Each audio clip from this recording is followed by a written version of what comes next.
துப்பாய துப்பாக்கு துப்பால் சொல்லியே திருக்குறள் வரலையே.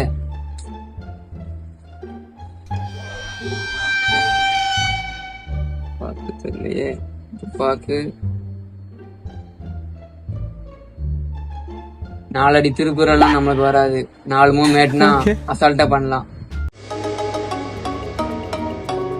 ஆமா, இன்னைக்கு சேலஞ்சே தான். பெஸ்ட் ஆஃப் 3 தோக்குறவங்க திருக்குறள் சொல்லணும். ஃபர்ஸ்ட் கேம் கிங்க்கு முன்னாடி இருக்கிற பானை அவுட்னேன், அவரும் அதே அவுட்னார். கிங்க்கு முன்னாடி பானை. செகண்ட் மூவ் பிஷப்பை டெவலப் பண்ண, அவரும் பிஷப்பை டெவலப் பண்ணார். தேர்ட் மூவ் குயின் சைஸா 8 போன மேட்டுக்கு அவர் யோசிச்சே இருந்தார், பார்த்துட்டு வரணும். அவர் நைட்டை வச்சாரு, அப்படியே வின் பண்ணியாச்சு. ஃபர்ஸ்ட் கேம் முடிச்சு குயின் வச்சு அடிச்சு மேட் பண்ணிட்டேன். அப்புறம் செகண்ட் கேம் அப்படியே போச்சு. அவரு இந்த மாதிரியே காப்பி பண்ணாரு, மேட் அடிச்சிடலான்னு. ஆனா அவர் இது பண்ணல. நான் E6 ஒரு பானை ஓட்டிட்டேன், பிளாக் பண்ணிட்டேன். அவர் என்னன்னு தெரியல, குயின் அடிச்சிட்டாரு, மேட்டு நினைச்சு நான் கிங்க வச்சு அடிச்சிட்டேன். பிஷப் டைகல் கட் ஆயிடுச்சு. அப்புறம் அப்படியே போயிட்டு இருந்துச்சு, அந்த கேம் ஜெயிச்சிட்டேன். இது பெஸ்ட் ஆஃப் 3 தானே, நம்ம திருக்குறள் சேலஞ்ச் பண்ண வேண்டாம், ஆல்ரெடி 2 லாஸ் ஆயிட்டாரு அப்படின்னு சொல்லி. சரி, நம்ம தம்பி திருக்குறள் சேலஞ்சை பார்க்கலாம் நம்ம வீடியோவை. இதுக்கு பொருள் தெரிஞ்சா நம்ம சொல்லிட்டு போவாங்க.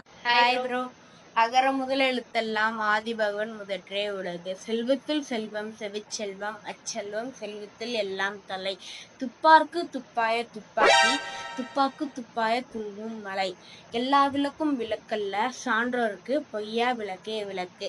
நன்றி மறப்பது நன்றன்று நன்றல்லது அன்றே மறப்பது நன்று. ப்ரோ தோத்துட்டேன், என்னால் அவ்வளோதான் ப்ரோ சொல்ல முடியுது. கொஞ்ச நேரத்தில் தான் படித்தேன். Okay bro, thank you bro.